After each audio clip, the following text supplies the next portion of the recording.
Oh, JSugar is the Falcon. Now that is not what I expected. Either way, Banjo-Kazooie is a character I'm unfortunately a little too familiar with in terms of movesets. Okay, come on, let's do this. Oh. Let's get in. How do you think this matchup's gonna go? Biohazard is playing the Banjo, and what he's going to do is he's going to just try and stay just out of reach of the Falcon. And when he gets a little too close, you can close him with the nair, close him with that back air, and just try and keep him at that sort of really sad range for Falcon, where he can't get in, and he doesn't want to stay too close. Okay, yeah, you can't just Wonder Wing in neutral like that. You have to be set up for it, because that is a very unsafe move if it misses. If it's on shield, it's not too bad, because you can at least hit them with enough shield lag that they can't punish you for it, but if it just goes past you, you're in trouble. And then here we see the disadvantage of Banjo-Kazooie. They are quite bulky, and they can just get put a little bit in the combo blender. 100%. You know, but both of these characters are very reliant on getting not getting the first hit, but actually getting the second hit. You know, if you can get a stray hit, that's great. But what you really want to be seeing is you want to be seeing the follow-up to that hit. You want to be seeing how they continue their advantage state. Like this right now. This is a great advantage state for JSugar right now. And okay. So JSugar also knows the tech with Wonder Wing, where apparently you can just not beat it. Obviously acting as a command grab means it breaks through the super armor. But I will disagree with you on one thing. I don't think that Banjo-Kazooie wants to play for the second hit. I feel like they have enough meat in the forward air and the grenades, and that they don't actually need a second hit. They just need to keep adding up these stray hits and then fish for the big finisher at the end. Okay, yeah, I definitely understand your perspective on that. That reverse up B not quite killing, even at 146 with pretty much full rage for JSugar. And okay, the Wonder Wing is going to take it.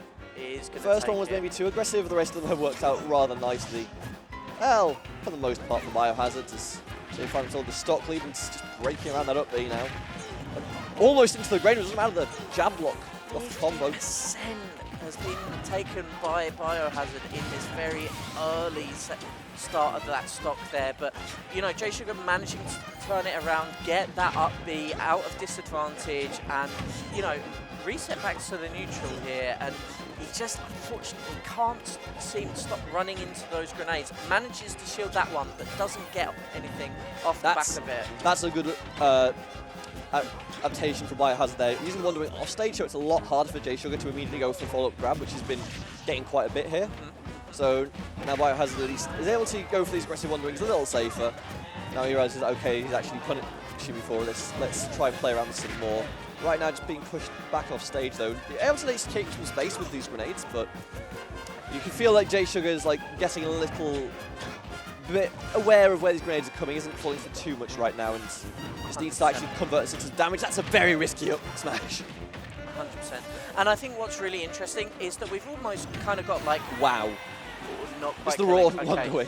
What we're kind of seeing from Biohazard here is kind of like, I think I call it Rob syndrome, which is where he's going really, really high, and then he's dropping his projectiles and using his projectiles to cover him coming vertically back down. Yes. So he's going as high as he possibly can, and then using that grenade to great advantage, you know, the neutral B, just to sort of get him back to the stage. Ooh, fantastic ledge trump from JSugar there. Really, really great awareness to know exactly which way Biohazard's going to DI. There's a chance that JSugar can hold the ledge between the up B and the Raptor boost, but no, that's a beautiful snipe though from Biohazard. Can chase it down with the drag down there and keep the pressure on. No. You can, so we see JSugar back on stage now. And this is the scary part for Biohazard, because now he actually needs to take this stock. You don't just have a raw kill move. Ooh. Well, you do if JSugar's fish just one too many up airs. Like, you can't just fish for that back air. You need the opponent to be willing to make the mistake. Fortunately, you got given the mistake in that instance, but it could have been a lot riskier. And you saw how long JSugar lived there, and the game advantage has swung dramatically in his favor right now, where Biohazard's just struggling to approach. And right now needs to actually be the one to apply the pressure, because they're down %, they need to do something here. Okay, I'm really loving the neutral right now. I think it's really important sometimes that we just take a step back, allow ourselves to just watch the neutral and just appreciate it. JSugar's playing a lot more vertically now, where you can see biohazard going obviously for these grounded grenades, which pop up a little bit. JSugar doesn't care. He's going straight over them and just keeping on that pressure mounted, because right now it just doesn't feel like biohazard has an answer to it. 100%. No, I agree with you a lot. Ooh, that was risky, and he gets punished for it. Not quite a kill though. Kill. Down to 1 doing as well. I think this would be a significant upset right here. If JSugar manages to take it, he does take that game 1. Impressive stuff from JSugar. I'm interested to see how the rest of the set progresses. So, definitely a close game 1. Yeah, I just feel like biohazard's just not covering enough vertical space towards the end there, where like as soon as JSugar realized, oh, he's using ground grenades all the time, I'm just going to go over the top. Like, Banjo is not a character that struggles with aerial pressure between the up air and the nair. Like, especially you can just take the grenade and throw it up. But just JSugar just felt like he kept getting away with approaching aerially, and especially towards the end, like there was a lot of just hard reads coming on from Sugar, where it's like, okay, you're going to wandering, and then you're going to go up to stop me from punishing you, and I'm just going to hit you with an up B and take some lasso right there. I feel like biohazard is just. He's currently being read, and he's not that's quite a significant adaptation. Excuse me. Yeah. Okay. This is certainly Minecraft Steve. Certainly a character in Super Smash Bros. Ultimate is Steve. One of the characters of all time. I can tell you have a high opinion. I definitely have a very high opinion of Steve. I'm interested to see what this is like from Biohazard, because while I agree with you that we don't see enough character sort of swaps from people in the UK, I think there is always a temptation to just play the pick tier Steve. list, yeah. Or just pick Pam, you know? Like, I think there is, especially, I'm surprised to see it at sort of like the mid-level where Biohazard is, but there is that temptation always, and it doesn't always work out. So far in this game, we have seen it work out for Biohazard. He's able to play so much slower. You know, it felt like with the Banjo, he was always running in, you know, always keeping up pressure with those projectiles and stuff, and not necessarily adapting to the way that JSugar had adapted early in that set. But like, the thing is, as well as stopping which character you're playing, you also mess up your opponent's reads on you. Where right now, JSugar is probably on the Banjo reads, where okay, he's going to play low to the ground. I can go over the top of him and cover him that way, and watch out for some aggressive side Bs or whatever. Good punish on the rolling back air. But right now, you're just completely changing up how you're playing the game. So you're also changing up how your opponent has to play around you. absolutely. And right now, JSugar doesn't seem to have that one covered, as he's going to get blocked off the ledge here. That was great play from Biohazard. Okay, yes, it was the Steve Looney Tunes play. We understand that, you know, the TNT, all that kind of stuff. We really are playing Looney Tunes when Steve's on the screen. However, it was still a great edge guard from Biohazard. It's just match awareness, so that you know once your opponent goes that low, if you put a block in their face, they can't do a damn thing about it. And Fair Play will maintain a lead, will try to drag Sugar to the blast zone and across the stage, but won't get anything going here. Great chance for Sugar to at least level out the stock counts. Yeah, you can see, it's the same thing with the Wandering. He's going for the aggressive leechers across the stage, and those are the kind of things that Sugar's been able to cover, so potentially he can use some of the previous match knowledge in this one, but right now Mr. Victory lives here, and that's just a really nice little bit of fire and covers the wake up. Even count. Absolutely. So we're seeing a game 3 here between Biohazard and JSugar. Now, the question is, does JSugar have the counter pick? Do we counter pick Minecraft Steve? How do we counter pick Minecraft Steve? Well, actually, I say that Galaxy retweeted a quote, retweeted a video of Steve getting hit by hero side B in the middle of 2 blocks at 0% and just dying for it. So that is evidently how we counter Minecraft, Steve. Either way. Is with hero, but We don't have the hero, we have the Falcon. We still have the Falcon, and do you know what? Actually, I don't blame JSugar here, because what this says to me is that JSugar knows that in that first game he adapted.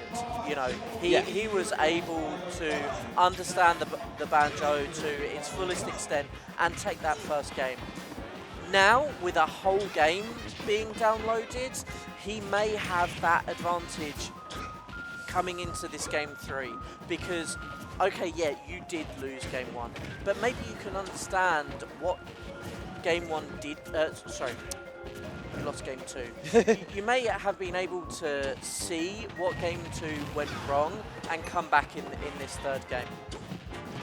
So the thing I need to see clean up right now is his off-stage ledge. Well, we're not going to get to see that because just a Roy smash off the Raptor boost is going to take stock to JSugar, and he's immediately put in the Axe Blender.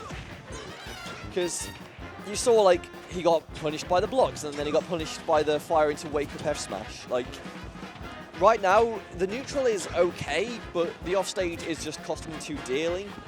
Right now, he's had to play offstage, but that needs to be cleaned up if he's going to be able to hit this game. Also, right now, he just needs to clean up the stock, because he's basically behind a clean stock.